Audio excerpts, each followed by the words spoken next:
Vamos chamando para a mesa Alexandre Montauri, já está aqui. Leonardo Bérenger. Bérenger, c'est en français. Excusez-moi. C'est Bérenger. Luiz Alberto Pinheiro de Freitas, já está conosco. Boa tarde a todos. É um prazer muito grande estar aqui.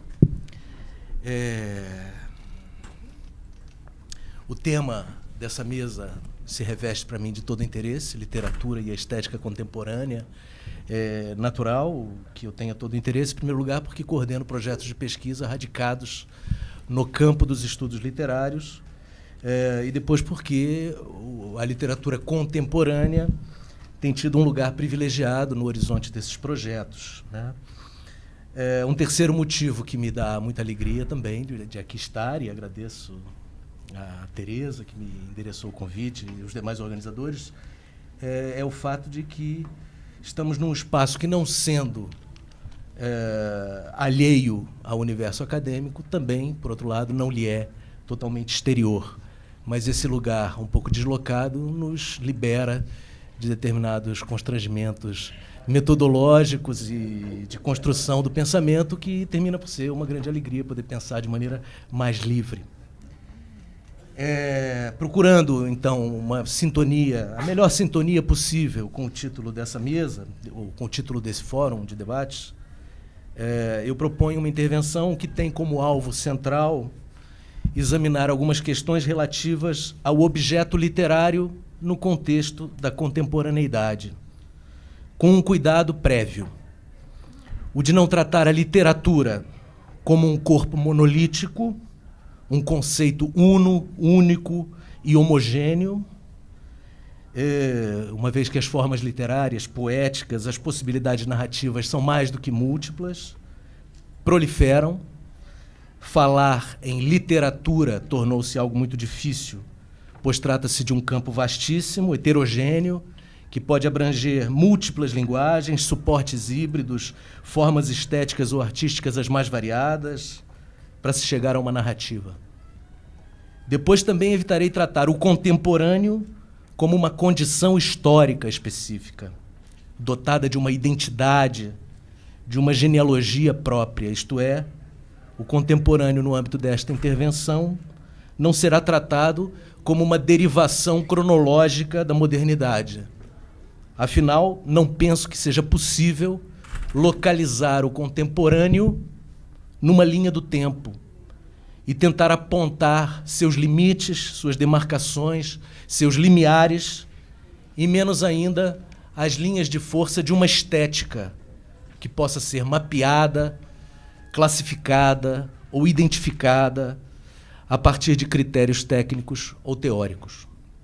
Por isso, peço que não esperem dessa modesta comunicação um repertório de obras e nem um hall de autores que pratiquem uma estética contemporânea, porque se eu me aventurasse a isso, certamente correria o risco de pôr de pé um conjunto de referências, o que seria um procedimento mais do que moderno.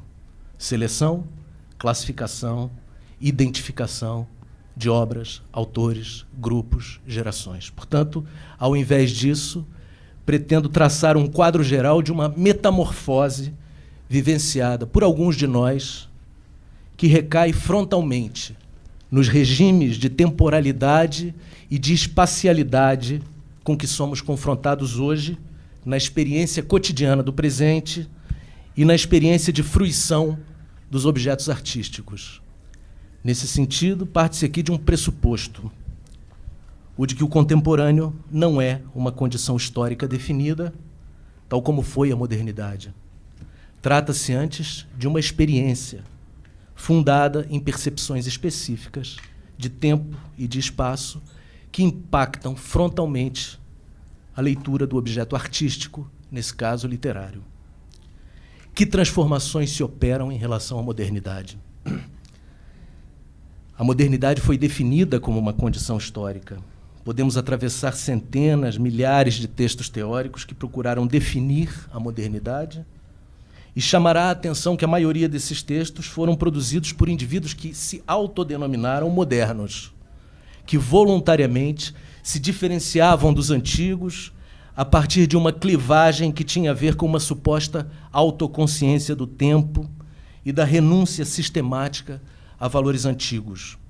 Essa condição histórica moderna se identifica a partir de blocos temporais específicos, a partir do século XV, se quiser, com a transformação do regime feudal para o regime capitalista, mais tarde com as navegações europeias, e, portanto, com o advento dessa primeira modernidade, ou dessa primeira idade moderna, abria-se um momento histórico que culminará alguns séculos adiante, mais precisamente no século XVIII, no primado da razão iluminista, isto é, René Descartes, Isaac Newton, Francis Bacon, entre outros, foram os pilares que sustentavam uma mundividência nova que renunciava a valores antigos, inaugurando uma era de valorização da razão científica, do liberalismo. No século XIX, o sentido da modernidade se amplia significativamente com o crescimento das grandes cidades, da industrialização progressiva, das conquistas técnicas, científicas e sociais. Este sentido de modernidade é bastante visível para um indivíduo comum do contemporâneo. Portanto, esse sentido de progresso que é associado às conquistas da modernidade e, portanto, a essa ideia positivista de avanço técnico faz com que o tempo tenha sido uma espécie de fiador, uma espécie de avalista das transformações modernas. É no tempo linear da modernidade que o progresso se materializará. Portanto, a separação da cultura e da natura, a separação do sujeito, do objeto, permitirá que o futuro seja lido como uma terra prometida, isto é, uma consequência natural dos avanços, dos progressos, da modernidade. O tempo não andava para trás. O desenvolvimento no tempo, o desenvolvimento humano no tempo, assegurava a superação dos tempos antigos, a melhoria contínua das condições de vida de um povo, se quiser, essa outra invenção da modernidade do século XIX.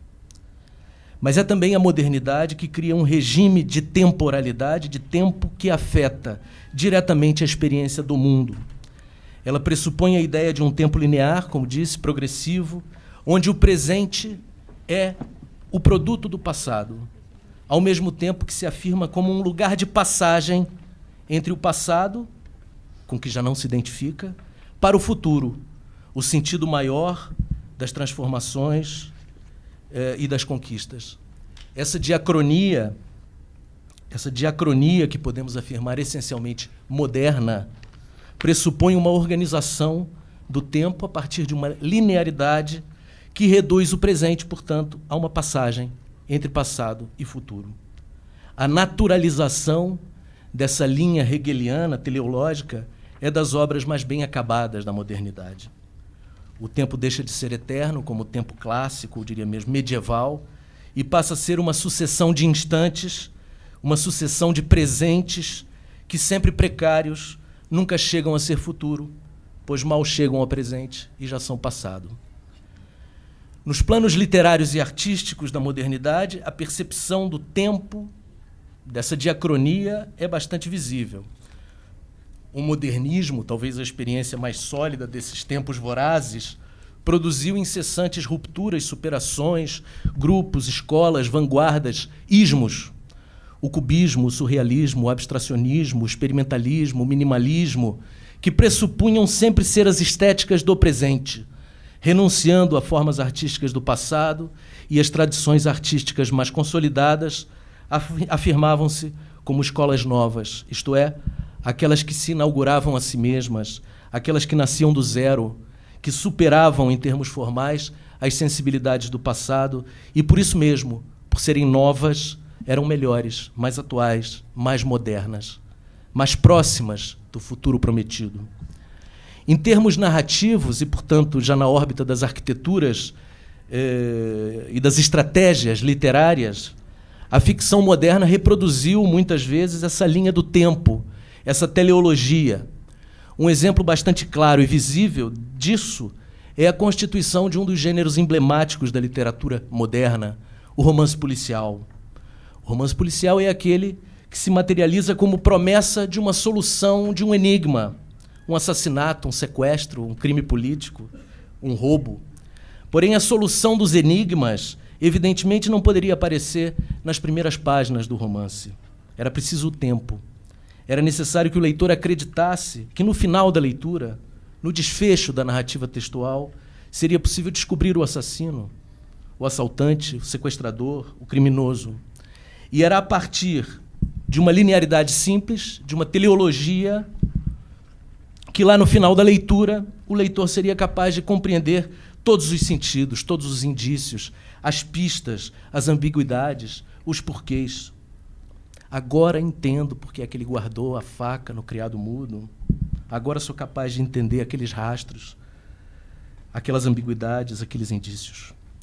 Em suma, o final da narrativa, ou do filme, ou da telenovela, ou da peça de teatro, é, em parte expressiva da literatura moderna, o que iluminará os acontecimentos, as ocorrências, que inicialmente pareciam insignificantes e que agora sim significam. Em suma, a tradição moderna formulou uma noção de tempo linear e teleológico que organizou a nossa vida, de um ponto de vista artístico, e o nosso próprio cotidiano. Em relação ao espaço, a narrativa moderna também se apoiou de maneira bastante firme, eu quero chegar no contemporâneo, não sei se vou dar tempo, de maneira bastante firme em espaços homogêneos. O espaço privilegiado da narrativa moderna é a cidade, como lugar de excelência da formulação dos enredos, da formação de sensibilidades, é o lugar do encontro com a diferença, o lugar dos conflitos, das tensões produtivas. Não seria possível pensar, por exemplo, um romance policial ou mesmo uma ficção científica produzida no espaço rural. As metrópoles, as grandes cidades, os espaços urbanos são o cenário privilegiado da ficção moderna. Como seria possível imaginar os romances de Rubem Fonseca sem o Rio de Janeiro? Ou mesmo o Ulisses, do James Joyce, fora de Dublin? Ou mesmo os poemas do Fernando Pessoa, fora de Lisboa? Aqui eu faço uma citação talvez longa do Karl Chorsky, que é um autor que se dedicou a pensar 3 grandes ideias acerca da cidade, ou melhor, a respeito da evolução do conceito de cidade, a cidade como virtude, a cidade como vício e a cidade para além do mal, além do bem e do mal. E pronto, ele vai citar o Voltaire, que vai entender que Londres é efetivamente o locus do progresso, o lugar da virtude civilizada, ou seja, a Atenas da Europa moderna, como dirá o Voltaire, pois a cidade representava naquele momento valores políticos, econômicos e culturais, os valores mais bem conseguidos da civilização. Mas hoje as cidades, como sabemos, povoadas de horrores e de belezas, seduzem ao mesmo tempo que afastam, ou seja, aquele futuro prometido tornou-se, em algum momento, uma ameaça também. E é nesse velho terreno do mundo moderno, nesse campo de experiência dos velhos homens da cultura moderna, que encravada entre um passado obscuro e um futuro incógnito, permanece marcada por uma transitoriedade e é hoje espaço de desenraizamento, de atomização do homem urbano. Eu vou passando porque eu tenho medo de me adiantar demais e até aqui não é propriamente o que interessa, eu acho que parto, de certa maneira, para a conclusão e depois estou disposto a conversar. A segunda parte do meu texto chamei o contemporâneo. Os regimes de temporalidade, então, e de espacialidade, que são esses adventos da modernidade, são hoje diretamente afetados pelas condições atuais de experiência empírica da vida. Muitos de nós somos indivíduos conectados a redes sociais, que funcionam como cidades digitais, onde compartilhamos uma vida em comum, uma vida conectada, contemporânea. Na acepção mais pobre, aquela que diria que Nietzsche e Wagner eram contemporâneos, e na acepção mais complexa, aquela que diria que nós compartilhamos uma experiência de desnaturalização do presente. Isto é, o presente contemporâneo desnaturalizado não se reduz a ser uma passagem do passado para o futuro. É um presente feito de simultaneidades, onde passado e futuro coabitam em potência, em devir, em virtualidade. O regime contemporâneo da temporalidade pressupõe a existência de tempos heterogêneos e simultâneos.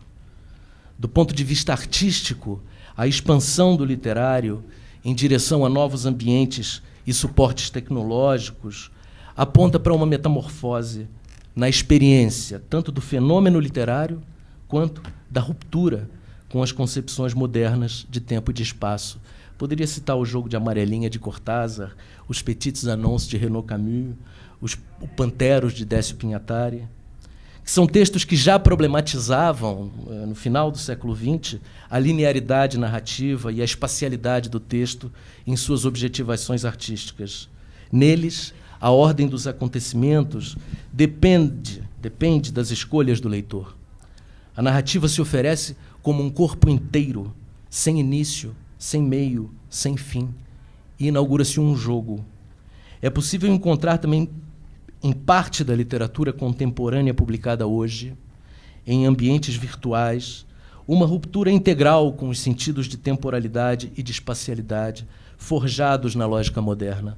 Um dos exemplos que eu conheci recentemente é o livro City Fish, de J.R. Carpenter, que, embora não seja um romance revolucionário do ponto de vista estético, nem mesmo do ponto de vista narrativo, reúne elementos simultâneos, como textos, vídeos, áudios, mapas e câmeras em tempo real para fazer avançar, e daí uma retomada da ideia da linearidade, para fazer avançar uma narrativa. As imagens não propriamente ilustram ou representam os elementos verbais. Elas são parte de uma estratégia que também não se limita a ser uma construção no tempo linear, nem no espaço de uma cidade. A estética contemporânea, se fosse possível dizer assim, assume frontalmente a crise da representação. Mas, mais do que isso, assume também a crise de representação do tempo e do espaço. Se é verdade que a representação de qualquer elemento, o que faz de forma mais evidente é sublinhar a sua própria ausência, o desenho de uma casa não é uma casa, mas a sua ausência. O desenho de um cachimbo não é um cachimbo, mas é a afirmação da sua ausência. Na estética contemporânea, o desenho pode ser mais do que uma representação, mais do que a presença do desenho ou da imagem. E como os desenhos, as palavras. Sendo essencialmente dispositivos de representação, as palavras precisam ser ágeis o suficiente para serem mais do que uma alusão aos seus referentes. As palavras, os versos, as frases narrativas, os enredos, as fabulações, assumidas em sua materialidade, em sua presença, podem ser a afirmação simultânea do que se tornaram e do que estão prestes a se tornar. Quando o poeta português Cesário Verde, na década de 80 do século XIX, escreve no seu poema mais conhecido, O Sentimento de um Ocidental, que os operários, diz ele, de outra maneira, os operários no final do expediente saltavam de seus andaimes como morcegos. Na realidade, a citação é correta, seria: semelham-se a gaiolas com viveiros, as edificações somente emadeiradas. Como morcegos, ao cair das badaladas, saltam de viga em viga os mestres carpinteiros. Quando ele dizia isso, ele estava em perfeita sintonia com as transfigurações imagéticas impressionistas do seu tempo, isto é, a figuração do movimento, de uma transformação no tempo, no intervalo dos saltos e no espaço de viga em viga, de operário a morcego, de operário a morcego. Cesário, portanto, aprendeu, talvez com Baudelaire, o necessário transtorno da linguagem, na linguagem, nessa operação de estágios a se moverem no tempo. Na arte contemporânea, a escrita, conforme a exigência do poeta ou do escritor, em termos estéticos, deve permitir aquilo que o poeta, também português, Herberto Helder, enunciou no seu breve texto, estilo, conceito talvez caro aos lacanianos, por ser ao mesmo tempo estilo e estilo, publicado em 63, no seu magnífico livro Os Passos em Volta. É preciso que a palavra torne-se um acontecimento excessivo, isto é, se em Cesário Verde havia o tempo de uma transfiguração, um operário que ao saltar se torna morcego, o poeta contemporâneo talvez devesse buscar o operário morcego, aquele que é, simultaneamente, o que é e aquilo em que se torna. Obrigado.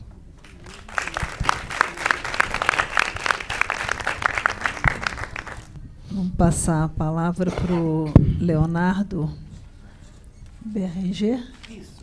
Acertei. É rápido. Generosidade comigo. Boa tarde, então. Eu queria, antes de mais nada, agradecer à organização da Ciranda, a Tereza, que já me chamou para participar no ano passado, que tem estabelecido um diálogo muito forte com Shakespeare, comigo, a Cecília e a Emília, que também estão aqui, né? Vem frequentando meus cursos de extensão lá na PUC, em Shakespeare. E ela me convidou para participar dessa mesa para eu falar de Shakespeare. E, a princípio, quer dizer, a mesa se propõe a tratar de contemporâneo, né? O que poderia ser um conflito, o que poderia ser um diálogo difícil, é facilmente resolvido. Eu digo que poderia ser um diálogo difícil pensando que a dramaturgia shakespeariana ela conta com 4 séculos de existência. A gente está falando de uma literatura de 4 séculos atrás. E, numa primeira mirada, poderia ser complicado estabelecer pontes com a questão contemporânea, mas não é. Porque o Shakespeare, uma das várias marcas indeléveis que a obra dele tem, e cada vez mais a crítica especializada ressalta isso, é a sua característica de transhistoricidade.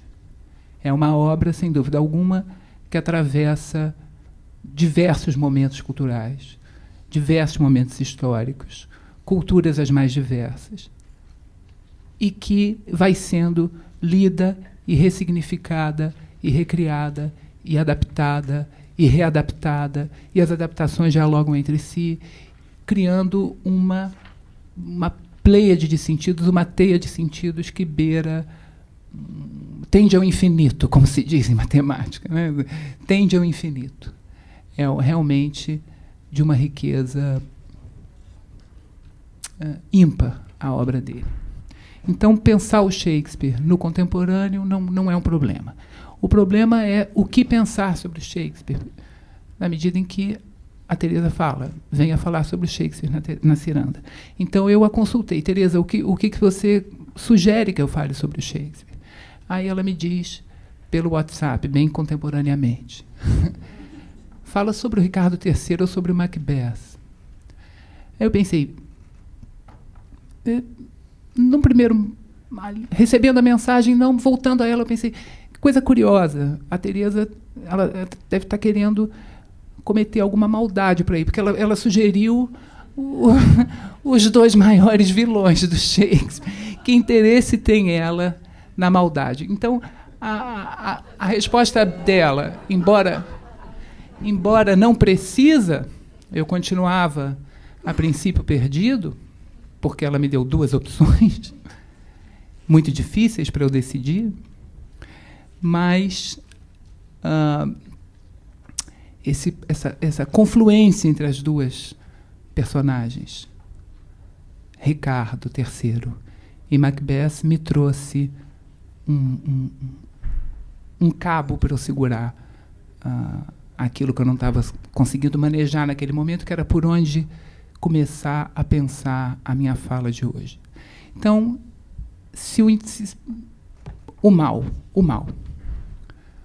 E quando a gente pensa no mal, na obra shakespeariana, uma galeria de personagens se abre ante nossos olhos. O mal, na obra do Shakespeare, ele está personificado em algumas obras em figuras bastante populares. Em 1603, 1604, e toda essa datação da obra shakespeariana é bastante conjectural, mas pensando em 1603, Shakespeare vai criar um dos maiores vilões que ele foi capaz de criar, que é o Iago no Otelo. Mas o Iago, ele tem algo que é uma herança do teatro medieval, da figura do vício, da figura do vice. Ele tem algo arquetípico e, portanto, aquilo que nos estudos de literatura em língua inglesa a gente chama de flat character. Ele é um personagem um pouco plano. O Iago, ele não tem conflito, ele é o mal porque é mal. E não adianta você procurar muito o porquê ele é mau, porque ele tem inveja do Otelo, porque ele quer se relacionar com a Desdémona. Não adianta ficar procurando muito as razões para o Iago ser mau, porque uma vai desconstruir a outra e você não vai ter segurança em nenhuma delas. E, em última análise, você vai chegar à conclusão que ele é mau. E ele é mau não foi porque o Shakespeare não soube desenvolver a personalidade do Iago a uma profundidade, mas ele é mau porque o Iago, ele é esse apêndice, ele é esse fóssil do teatro medieval que sobrevive ali no teatro elisabetano, não só na obra do Shakespeare, na obra de outros dramaturgos contemporâneos ao Shakespeare. Então, aí eu fui, isso tudo tentando chegar a um ponto de partida. Eu falei, um outro grande vilão que o Shakespeare criou, um pouco depois em que dele ter escrito o Otelo, foi o Edmund no King Lear, em 1605. Mas o Edmund também, ele não é um protagonista, ele não tem a projeção que um Iago tem, que o próprio Ricardo III tem, e ele também não tem o conflito que seria interessante para se discutir sobre a natureza do mal. Ele não tem crises de consciência com as maldades que ele faz. Ele não tem arrependimentos das vilanias que comete. Ele é um antagonista, como o Iago é um antagonista, como o rei Cláudio no Hamlet é um antagonista. E eles estão ali sem cruzar a fronteira que o autor deu a eles de antagonistas. O Ricardo III, uma peça escrita ainda na década de 1590, ele já começa a levantar na cabeça da gente questões mais interessantes. Porque o Ricardo, ele é o grande protagonista da peça, a peça tem o nome a partir dele, e o Ricardo, ele traz com ele uma ambivalência interessante. Mas é uma ambivalência que a gente precisa ter uma visão do lugar dele no sistema shakespeariano. Você pode ler o Ricardo como uma peça isolada, a tragédia de Ricardo III, em que o Ricardo, ele é a quintessência da maldade. E você pode ler o Ricardo inserido na tetralogia dele, em que o Ricardo já vem sendo construído como personagem desde a primeira parte do Henrique VI, em que o Shakespeare vai nos apresentando o Ricardo ao longo de toda a Guerra das Rosas, período da história inglesa de 1455 a 1485, e você vai entendendo o Ricardo muito mais, porque você vê que o Ricardo, ele é produto de uma cultura de guerra. O Ricardo, ele foi criado para ser uma máquina de guerra. O Ricardo, ele é aquilo que o discurso que o constituiu fez com que ele fosse. Ele nasceu numa cultura de ódio. Ele nasceu para ser aquilo que ele se tornou, um usurpador. Toda a vida ele foi criado para tirar o trono dos Lancaster e voltar o trono para os York, Né? Ele é pela causa iorquista. Mas o Macbeth, esse outro grande vilão do Shakespeare, ele talvez foi o pulo do gato do Shakespeare, talvez, quando se pensa nesse mal. Então, quer dizer, se o Shakespeare trabalhou muito com o mal na figura do Ricardo III, na década de 1590, se ele retomou a herança medieval com Iago e também com Edmundo em 1603, 1604, o Lear em 1605, eu acho que quando Shakespeare fala da natureza do mal, ele chega a um momento clímax do seu talento na tragédia de Macbeth. Porque o Macbeth foi uma inovação teatral. Ele não é apenas uma grande tragédia, mas ele tem algo que foi absolutamente inédito ao tempo do Shakespeare e que poucas vezes se repetiu na história do teatro ocidental. Com o Macbeth, o Shakespeare inaugura o herói vilão. Macbeth é um herói. Ele traz consigo todas as características de um herói trágico. Ele é um homem de alta distinção dentro daquela cultura, daquela sociedade onde ele está. Ele é um grande general. Ele é admirável em muitos aspectos, mas ele é um vilão também. A peça, logicamente que ela tem marcas do seu momento de produção, marcas bastante claras aos estudiosos. Macbeth foi redigida no período já do chamado teatro jaimesco, teatro jacobino, os adjetivos em português variam. Mas, enfim, no período já do rei Jaime.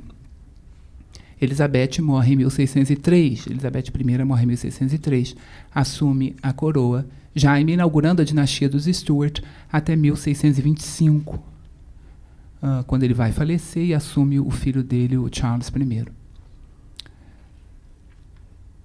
E o Jaime, ele era filho da Mary Stuart, aquela prima da Elizabeth, que foi condenada à decapitação, rainha da Escócia.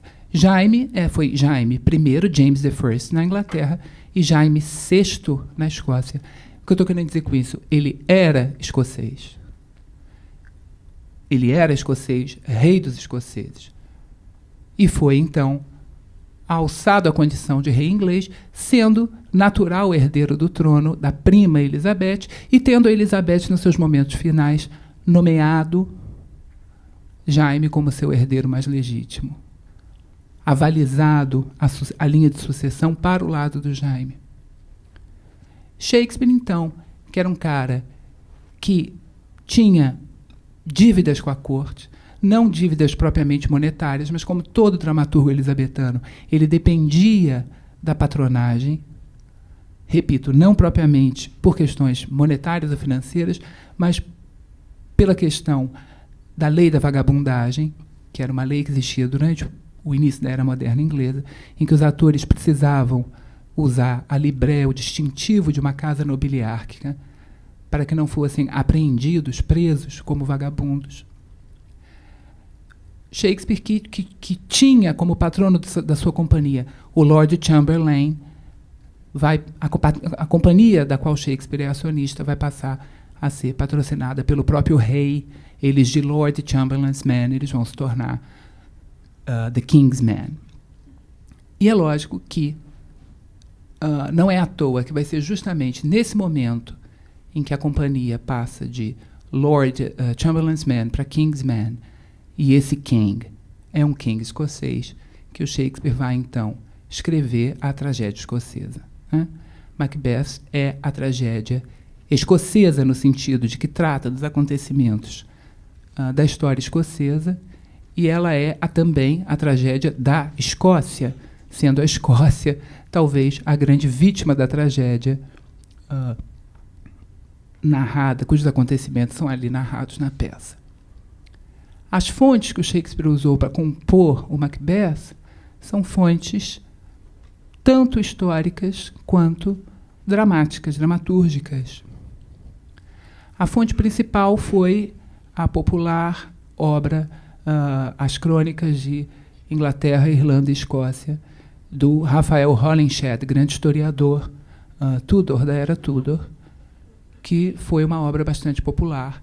E lá o Holinshed, historiador, não ficcionista, não dramaturgo, mas uma obra historiográfica, o Holinshed já narra os episódios de um rei chamado Macbeth, que teria vivido na Escócia de meados do século XI e que teria assassinado, usurpado o trono do rei Duncan. Chegou ao poder pela via da usurpação.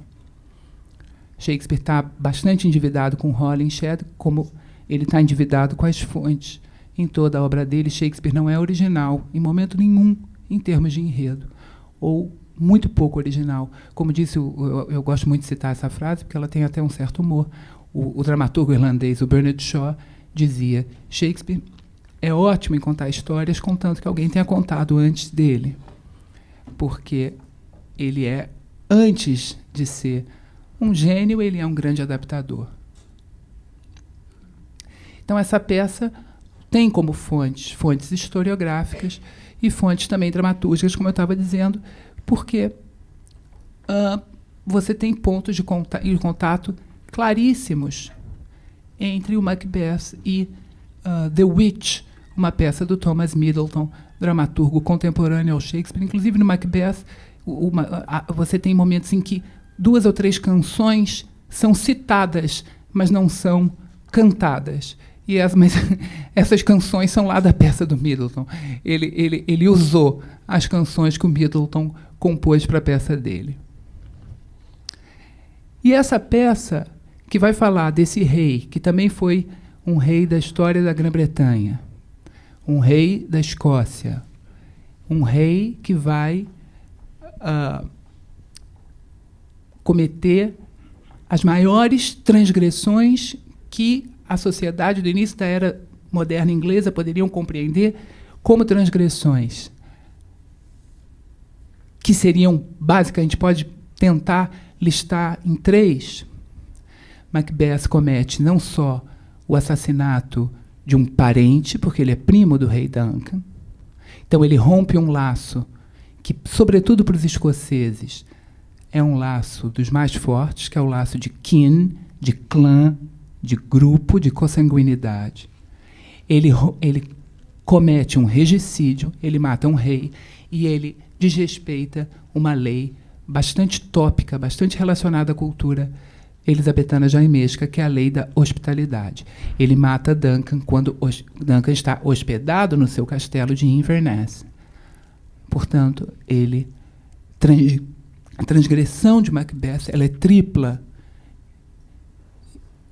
A vilania de Macbeth ela se dá por 3 vias. Agora, essa maldade dele, que vai num desdobramento e num crescente, Macbeth não só comete o regicídio, mas em nome de garantir o poder a que ele havia chegado pelo assassinato do rei, vai cometer outros assassinatos. Ele mata Banquo, seguindo, com medo da profecia das bruxas. Ele mata Macduff, ele mata a família de Macduff, a Lady Macduff, os filhos de Macduff, e ele vai sendo corroído por uma consciência que, como ele mesmo diz, é uma consciência que lhe remete à imagem de escorpiões lhe picando. Então, o Shakespeare ele cria um vilão que se culpa, um vilão que tem consciência e se afasta, portanto, daquele mal que ele configurou com o Iago, por exemplo. O Iago, lembram, não tem consciência. Macbeth tem o tempo todo. E todo o sofrimento dele, trágico, advém dessa consciência.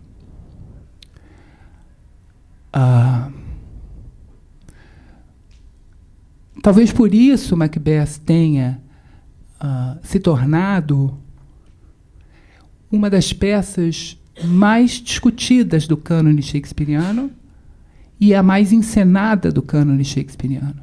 Os estudos apontam que foi a peça que foi mais vezes levada ao palco, desde a sua produção original, lá no início do século XVII. Porque Shakespeare, ele mobiliza algo que não é passível de não identificação. Ele desvela, ele teatraliza algo que é estruturante da cultura ocidental, da cultura de matriz judaico-cristã, da cultura em que nós todos nos constituímos. Shakespeare teatraliza e ele expõe na figura do herói, mediante uma poesia que é das mais elevadas, a culpa, o remorso. Então, essa transhistoricidade do Macbeth e essa relação do Macbeth com as mais diversas culturas e momentos históricos não poderia deixar de ser forte, próxima e sempre tecendo cada vez mais discussões e debates e relações com o nosso tempo, né? Todos, de uma certa forma, somos Macbeth.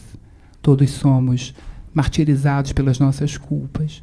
Todos somos conscientes das nossas falhas.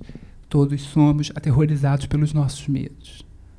E, enfim, acho que era isso.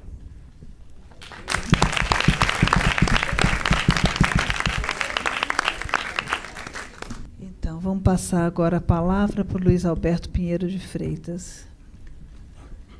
Bom, eu até fiquei satisfeito com essas colocações dele aí, porque me livrou de uma certa fantasia de culpa.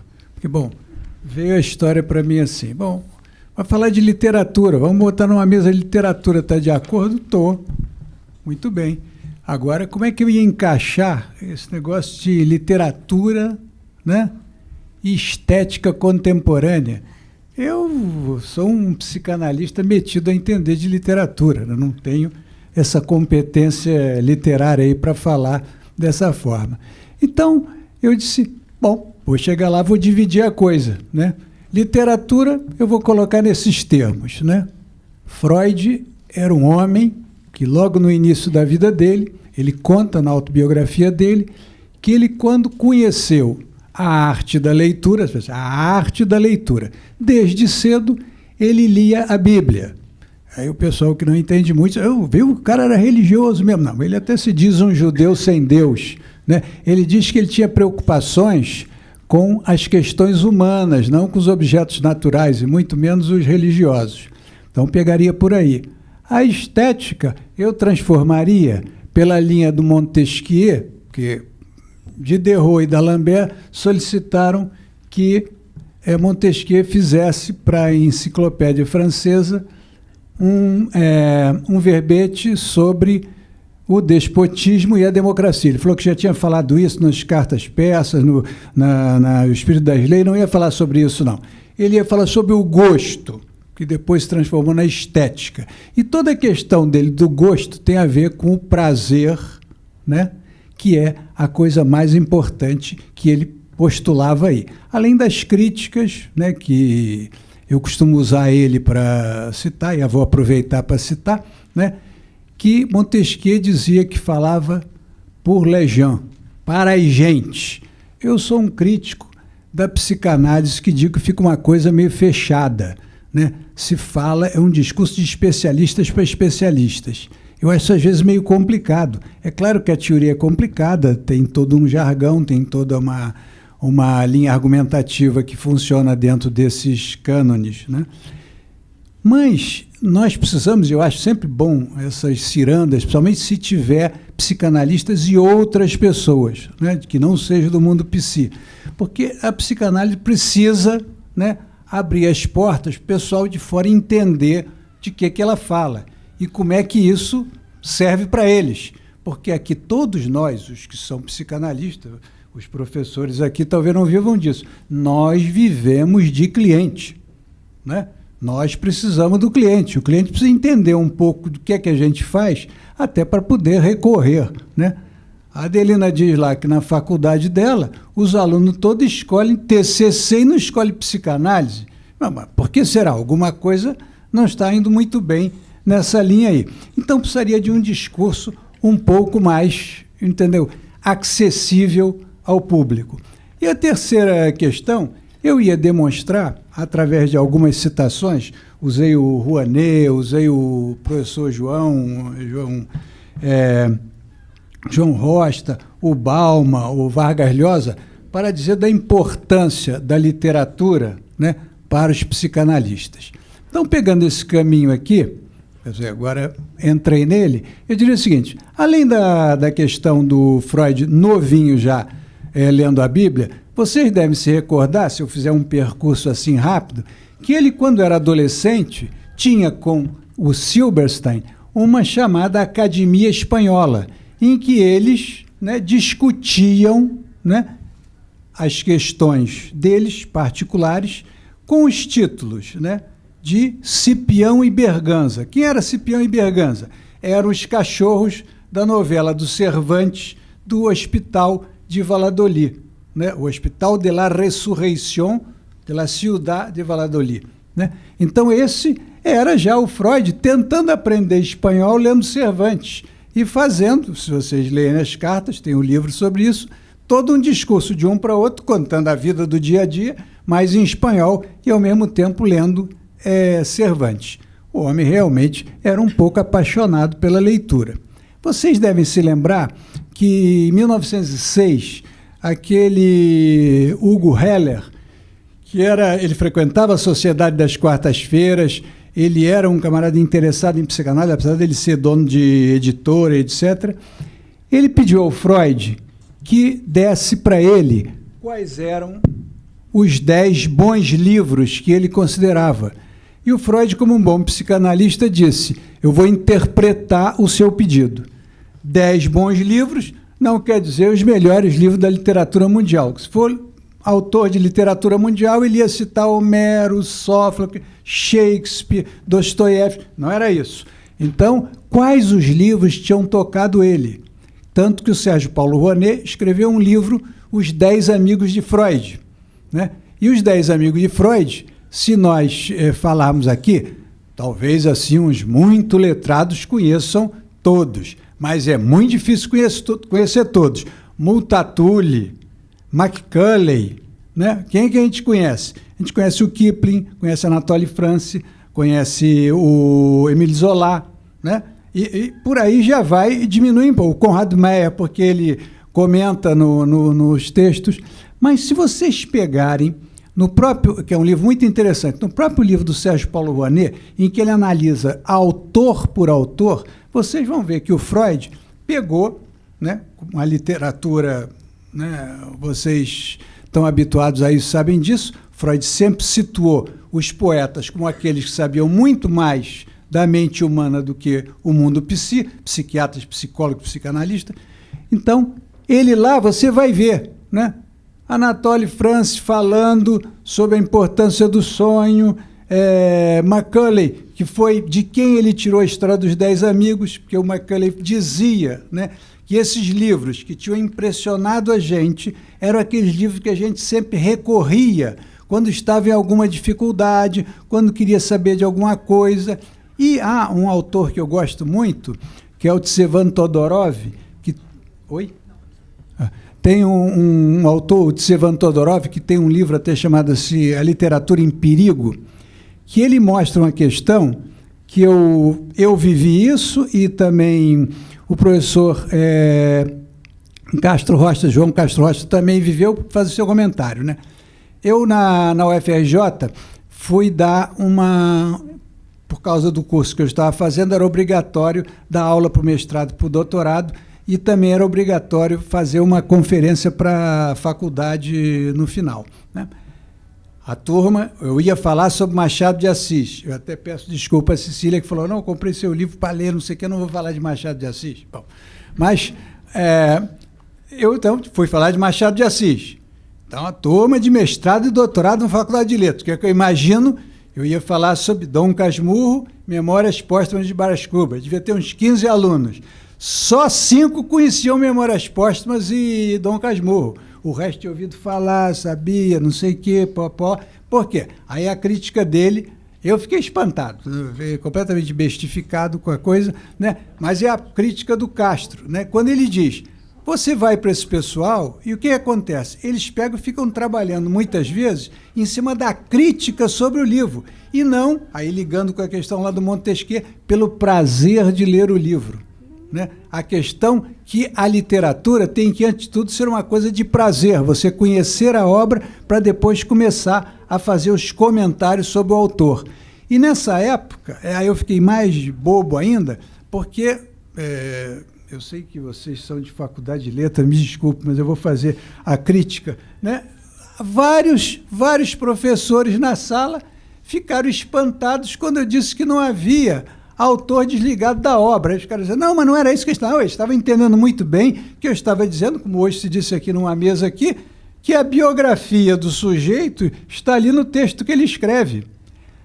Obviamente que então, o que é que na minha cabeça eu imagino? Nós que somos psicanalistas não divulgamos esse conhecimento que tem que ser divulgado, na minha modesta opinião, até nos cursos primários, que aquilo ali representa o mundo, né? A literatura representa o mundo, as paixões que são colocadas no mundo, o seu desenrolar, né? Quando ele disse aqui, né, criticando o autor, que disse que o Shakespeare contava histórias.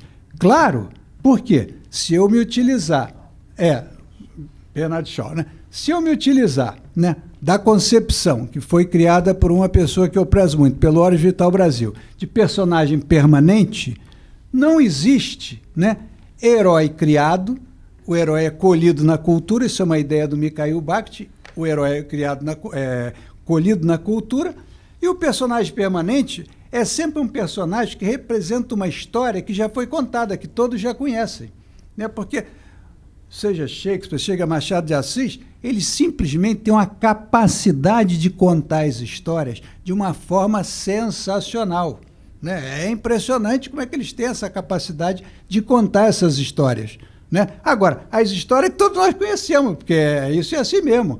Fofoca lá de um com o outro, lá, e o Otelo lá, o Ovidio e Água, Desdémona, não sei o quê, Papólio Lenço, e o cara acredita, bom, no dia a dia aí tem um monte disso, mas nós não temos a mesma mestria para contar essas histórias, né?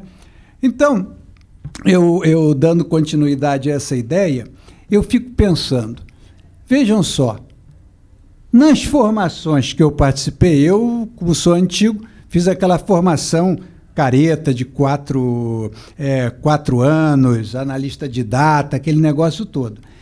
Na minha formação, eu não me lembro de ter nenhum seminário que falasse sobre literatura. Eu até soube no outro dia que tinha uma professora aí, até na universidade, se não me engano, Estácio de Sá, uma psiquiatra, estava dando aulas, né, sintomas, diagnósticos psiquiátricos usando a literatura. Mas a mulher genial descobriu uma coisa que nós sabemos, mas não fazemos. Então, eu acho, quer dizer, isso dentro da minha ideia, pegando, por exemplo, a colocação que fez o próprio Rouanet, que eu gosto muito.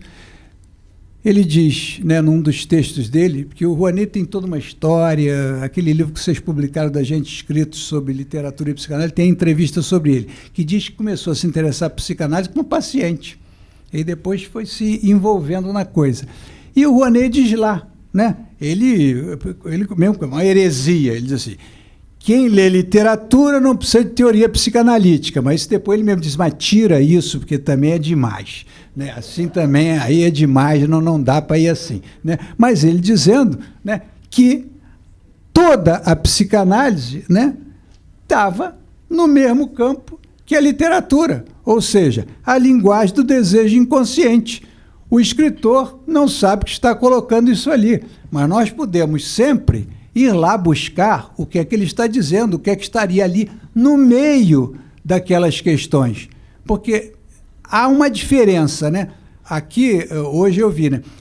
A psicobiografia, se nós fizermos psicobiografia, há muita gente que critica a psicobiografia.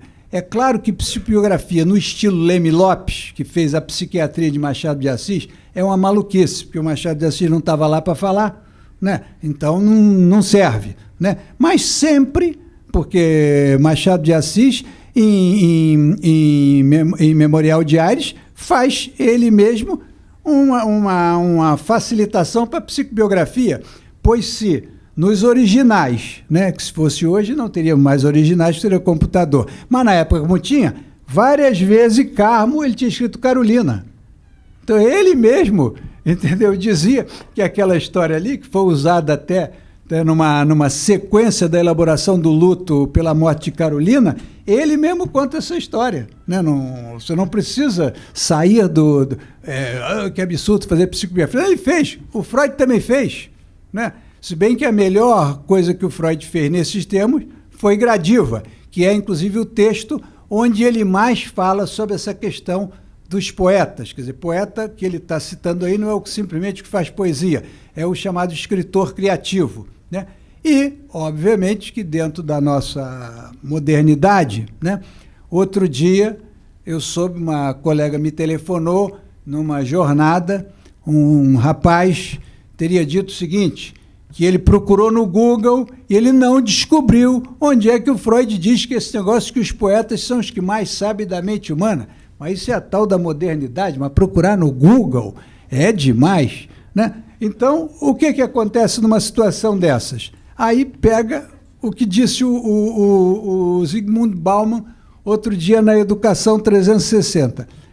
A internet criou também uma certa pressa, né? Você tem pressa de tudo, precisa saber. Eu vou na internet, não vou nas obras completas, é mais rápido e tal, não sei o quê. Aí ele disse, bom, para você ter conhecimento, você ter alguma informação maior, você precisa de um pouco mais de paciência, porque precisa de percurso. Aí eu digo, mas o Goethe já dizia, né? Na vida é necessário, antes de tudo, ter paciência, né? Então, voltando à questão da formação, que era onde eu estava me colocando mais, quer dizer, é onde eu queria insistir mais, que se nós pudéssemos, né, dentro das nossas escolas de formação, sociedade psicanalítica, que nós propuséssemos, né, lermos, que foi o que nós estamos fazendo, aí eu vou fazer uma self-promotion, né, o que nós estamos fazendo há 11 anos no nosso Psiliter, Oficina de Psicanálise e Literatura, que nós fizemos o seguinte modelo. A ideia, eu até sempre bati nisso, né, nós estamos aqui para nos divertir. Então nós começamos a ler, né, e nós usamos, na época, nós começamos pelos 4 mitos da individualidade moderna, das concepções do Ian Watt, que é Dom Casmurro, olha que ato falho, se eu queria, né? Dom Juan, Dom Quixote, Fausto e Robinson Crusoe, né? Por aí nós lemos todos esses textos, inclusive uma coisa interessante, eu não sabia, passei a saber, Dom Juan foi um texto muito difícil de conseguir, porque todo mundo conhece o Dom Juan do Molière. Agora, o Dom Juan do Tirso de Molina, que na verdade é de um frei, Gabriel Teles, ele não existe em português, né? É em espanhol arcaico, é uma coisa meio complicada. Nós fizemos toda essa leitura. Dali, nós passamos, uma ideia até foi da Sandra, que vai falar amanhã, que coordena comigo o grupo, nós passamos para, já sei o papel, já que nós passamos, eu vou terminar, só ver, nós passamos para o chamado Freud literário. O Freud literário nós fizemos o quê? Lemos integralmente o Édipo Rei, Édipo em Colona, Antígona. Para não ficar, porque a nossa ideia era estudar a questão da subjetividade, do antropocentrismo e tal, então, para pegar essa sequência, Ésquilo, Sófocles e Eurípides, nós matamos o Ésquilo, pegamos e lemos as Bacantes, e depois caímos na turma deles aqui, né? Shakespeare, que é o autor mais citado na obra de Freud. Shakespeare é o autor mais citado na obra de Freud. Freud tinha tantas preocupações que no final tem texto escrito sobre aquelas discussões, Shakespeare era o homem de Stratford ou não era o Edgar de Vere, discute isso, uma coisa que já é ultrapassada, não vou entrar nessa seara, mas lemos então Shakespeare, lemos o Hamlet, né? Lemos o Otelo e lemos o nosso Macbeth, né?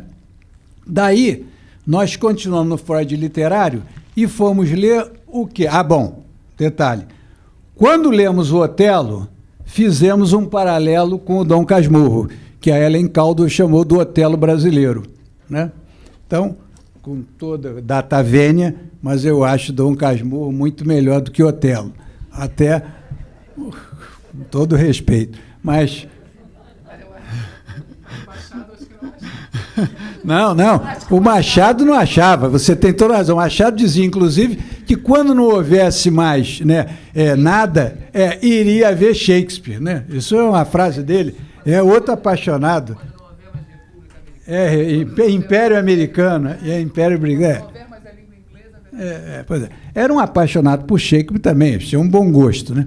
Então, nós lemos isso, daí nós partimos para poder aproveitar, né, até os Arruinados pelo Êxito, né, que foi o Macbeth, né, e que, na verdade, o melhor Arruinado pelo Êxito é o Ibsen, em Rosmer's Home, né, porque Rebecca é um personagem que explica melhor, explicita melhor do que a questão da Lady Macbeth, que cria um pouco mais de dificuldade, tem menos informações. Lady Macbeth é um personagem que você tem menos informação. Quanto menos informação você tem sobre o personagem, mais difícil é você fazer interpretações sobre ele. Então, eu acho que, se pudesse, quanto mais tivéssemos de estudos, né, de literatura, lendo o texto, para depois interpretar, porque tem um monte de... Eu conheço isso porque vivo dando aula disso, né? O cara já ouviu falar em Dom Casmurro, já, e tal, você conhece e tal. Ele conhece os trechinhos lá que o comentador citou, né?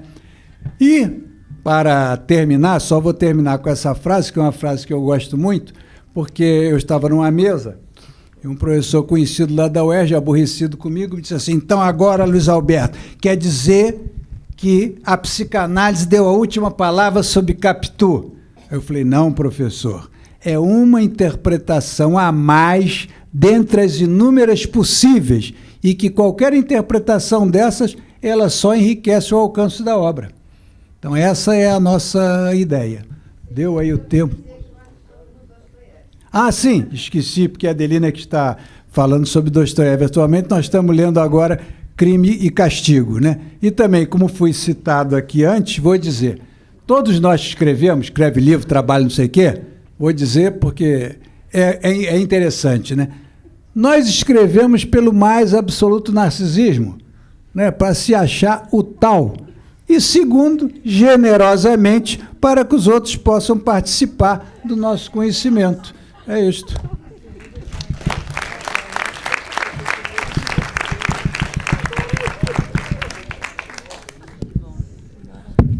Muito bom, muito boa.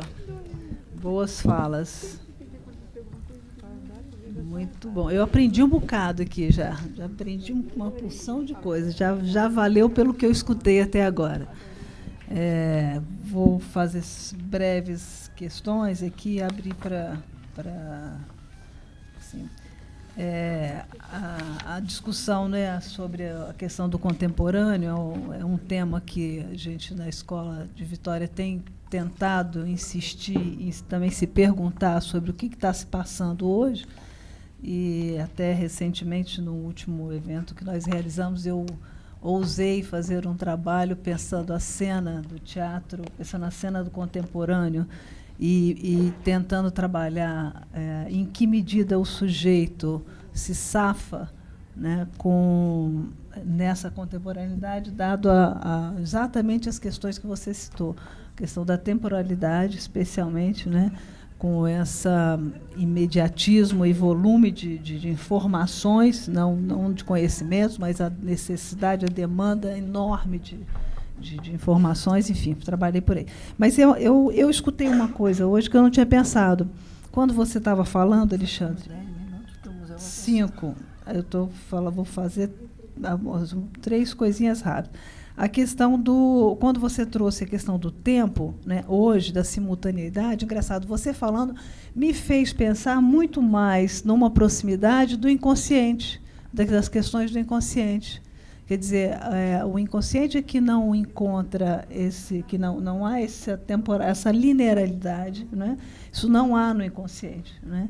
Então, o que isso traz para a gente, eu não sei. Eu apenas escutei, não sei se a gente pode reverberar isso de alguma maneira a mais. Quer dizer, acho que é fundamental. Esse é um ponto do contemporâneo, a questão do tempo, né?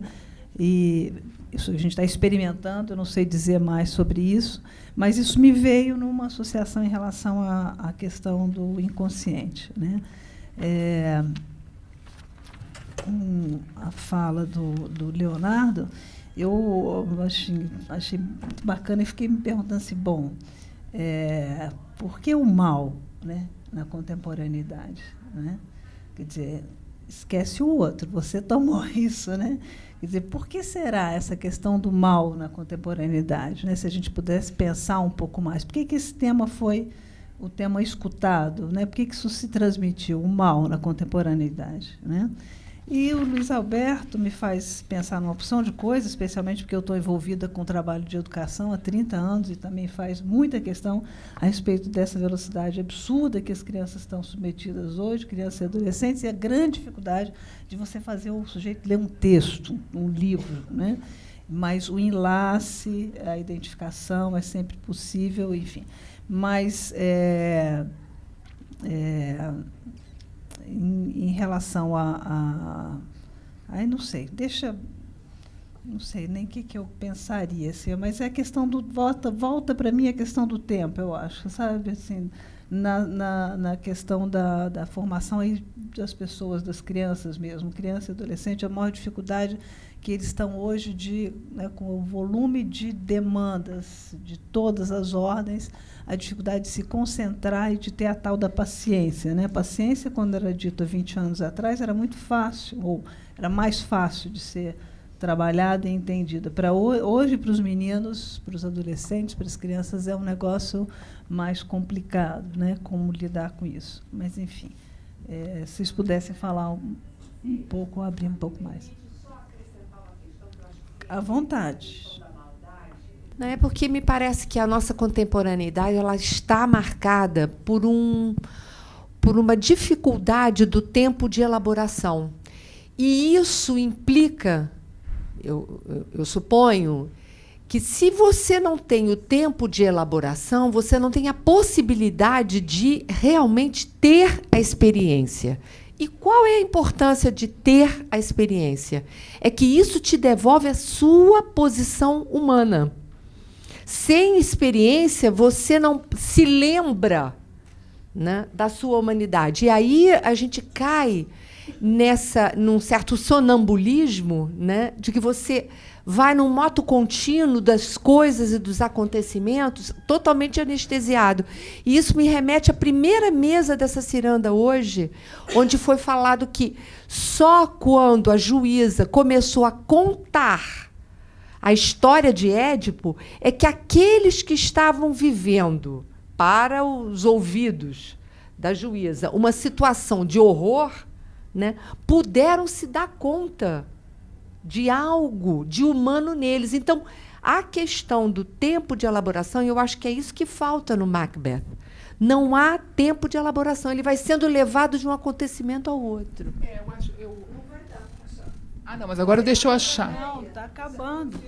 Mas nós chegamos às 6h30, tem 3 minutinhos, 2. Espera aí, Cecília, porque aí não dá para não falar. Olha só, eu concordo, Tereza, mas eu acho que no Macbeth, no casal, lei... E é engraçado ter falado de um sonambulismo, porque a lei de Macbeth vai começar a sofrer de sonambulismo, né? Consumida pela sua culpa e pelo seu medo. Mas eu acho que ali no casal, o que falta eles são... quer dizer, falta tempo de elaboração e falta mais do que isso. Eles são péssimos leitores de si mesmos. Eles são péssimos leitores do próprio discurso. E aí isso também os aproxima muito, talvez seja o que mais os aproxime, do indivíduo contemporâneo e pós-moderno, porque nós nos tornamos muito maus, nós temos muito pouca competência leitora na nossa própria fala, né?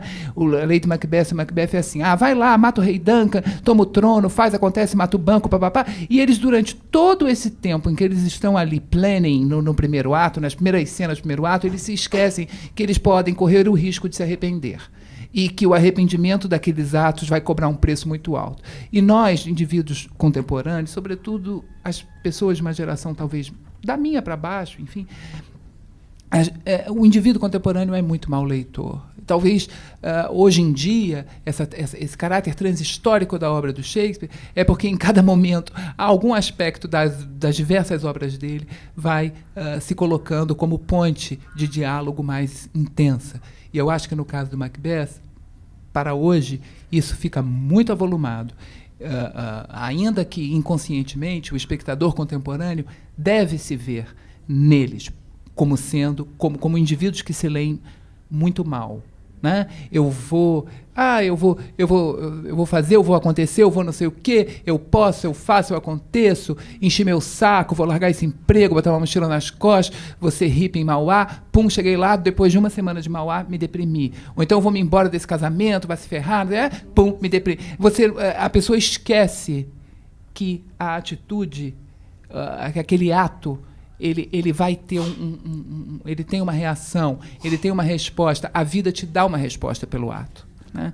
Eu acho que a Lady Macbeth e o Macbeth se esquecem disso e é uma condição um pouco do ser humano. Agora, é muito interessante o que você está falando, porque se essa peça é uma das mais encenada, né, ao longo da história... Dizem que né, e se a gente está recortando esse traço, em certa medida, isso é verdade para o humano, né? Ele não é um bom leitor de si mesmo, né? Não é. Ele tem, quer dizer, isso é um traço do humano. O humano, toda a dificuldade da crise humana, ele não conhece, exatamente, ele vai sendo conduzido por um texto produzido por um outro, do qual ele não se pergunta. Quer dizer, se ele tem a possibilidade, né, de estar num percurso de análise, ele vai poder construir alguma coisa dessa ordem.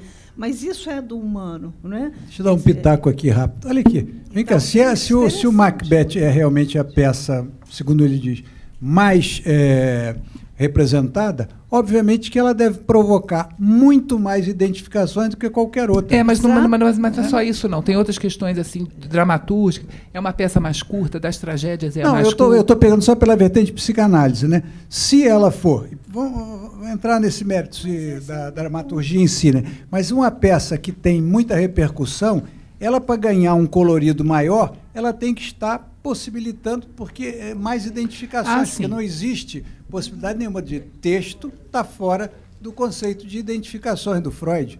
Então, obviamente que ela provoca mais. Não sei se é isso mesmo que a gente está dizendo, quer dizer, na medida em que o sujeito não é um bom leitor de si mesmo, ele vê isso na cena. Né? Claro, isso mesmo claro, que a gente está dizendo. Quer dizer, claro, ele só que ao se defrontar ali, está apontando para um ponto cego nele mesmo. Sem né? dúvida, isso que é a questão da identificação que importa. Mas, gente, olha, eu adorei a mesa, agradeço de poder estar aqui. Obrigada.